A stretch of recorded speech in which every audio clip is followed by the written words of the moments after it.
Hey everyone, Kurt here and welcome back to the channel. This time we're going to have a really quick look at the SWS Kodiak for Microsoft Flight Simulator 2024. This is the new release version that came out on March 27th of 2026. Since this plane's a highly anticipated one and it's been in pre-release with some of the larger YouTube channels for a month or so, I'm not going to try and do a deep dive on it today. That's a really crowded space, it's been well covered by others, and I really just don't want to rehash work that's already been done. Instead, this is going to be a quick look from my perspective as an owner of the older Flight Sim 2020 version of the plane and a big fan of that original.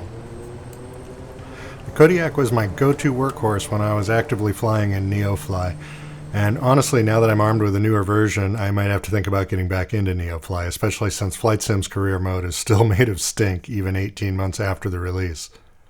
Speaking of career mode though, if you buy the Kodiak in the Flight Sim marketplace, it's not available there just yet, but in a week or so, I think. That model will be career mode compatible, so that's a nice touch. However, I bought it directly from SimWorks Studio because I'm impatient. So anyhow, let's get into it. First of all, if you're an owner of the previous version, you're entitled to a 50% discount on the new version. So in my case, this landed at about $17.50 US, with full price for a new buyer being around $35.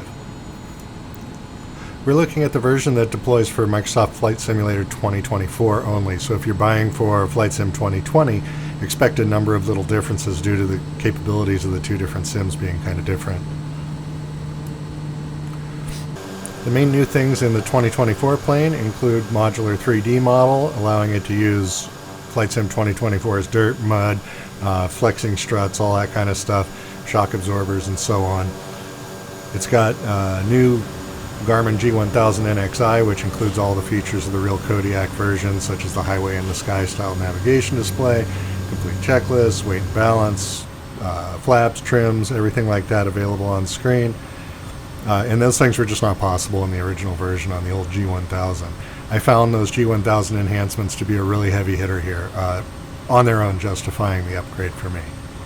It also supports integration of the Microsoft Flight Simulator tablet if you like to use that, and if you don't like it, it's easily hidden by a click spot on the pouch in the pilot's footwell.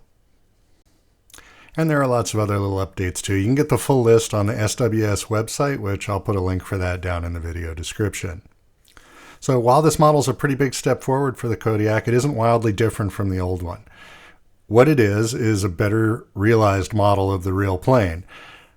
But it's improving on an already excellent model, so that means that some of the changes feel more incremental and less kind of earth-shattering.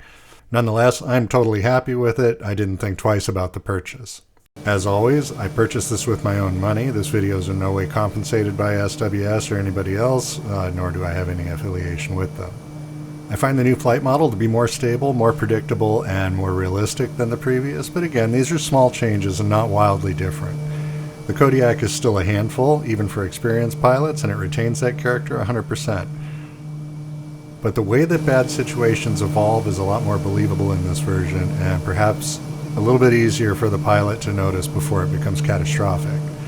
I find its low-speed performance and approach behaviors to be far more predictable than the original one, which makes it more fun, at least in my opinion, to push it into challenging airports or off-airport locations.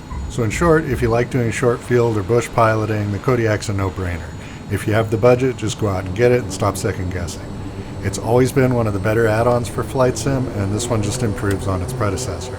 However, if you're budget limited and already own the old Kodiak, don't feel like you have to rush out and grab this one. It's not wildly different. It is better, and it's worth the price, but you're going to find it very similar to the original in most ways. The Kodiak is a plane I really enjoy flying in Flight Simulator, even though I haven't spent much time with it in the last couple of years. It's powerful, it's fast enough for longer hops, it can get into any airstrip you're probably willing to take a swing at. In the 2020 version, back in like 2022, I flew it all the way from San Diego, California to Sydney, Australia via Alaska. It took me weeks of sessions, but it never got old. It's just a good add-on. Have you picked up the new Kodiak? If so, what do you think of it? Drop your thoughts in the comments, I'd love to hear. Also, if you have any topics you'd like me to cover in the future, please let me know about that too. Thanks for watching, I'll see you next time, and until then, take care.